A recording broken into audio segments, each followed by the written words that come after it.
اب اس رات کو کرنا کیا ہے؟ اس حوالے سے دو حدیث حضرت علی المرتضی رضی اللہ عنہ روایت کرتے ہیں کہ رسول اللہ صلی اللہ علیہ وسلم نے ارشاد فرمایا قوموا لیلا وصوموا نہارا، کہ اس رات قیام کرو، 15 شعبان المعظم کی رات قیام کرو اور دن کو روزہ رکھو۔ اور پھر فرمایا رسول اللہ صلی اللہ علیہ وسلم نے کہ اس رات اللہ تعالیٰ کی رحمت سورج کے غروب ہوتے ہی آسمان دنیا پر ظاہر ہو جاتی ہے اور اللہ کی رحمت پوری دنیا میں پھیل جاتی ہے۔ پورا سال بندہ خدا کی رحمت کو تلاش کرتا ہے، اس رات خدا کی رحمت بندوں کو تلاش کرتی ہے۔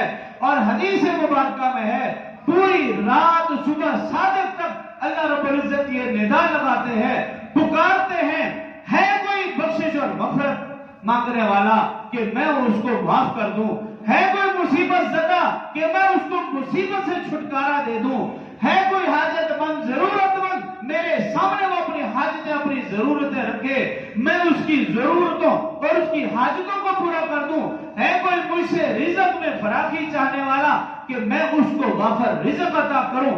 فرمایا جو بندہ اس رات اللہ کے سامنے حاضر ہوتا ہے، جھکتا ہے، اپنے گناہوں کی معافی مانگتا ہے، اللہ رب العزت سے اپنی حاجتیں اپنی ضرورتیں سامنے رکھتا ہے، اللہ رب العزت اسے وہ سب کچھ عطا فرماتے ہیں جو وہ مانگتا ہے۔ یہ ایسی رات ہے اللہ پاک کسی بھی بندے کو خالی جھولی نہیں لٹاتا۔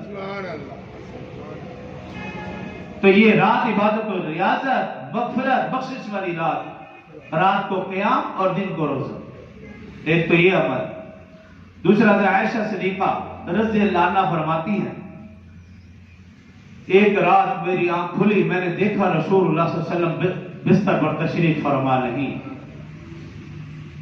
میں نے دیگر ازواج مطہرات کے حجروں میں دیکھا وہاں بھی آپ تشریف فرما نہیں، اور مجھے یقین ہو گیا کہ آپ قبرستان میں ہوں گے۔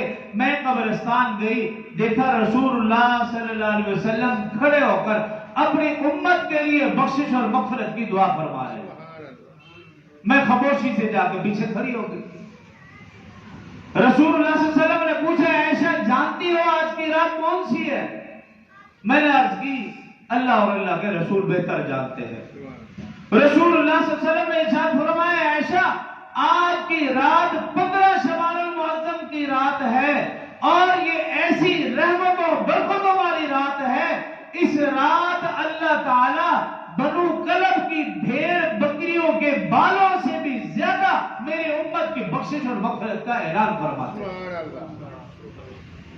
اور بنو کلب کی بھیڑ بکریاں روایت میں آتا ہے پورے عرب والوں کی بھیڑ بکریوں سے زیادہ ہوا کرتی تھی۔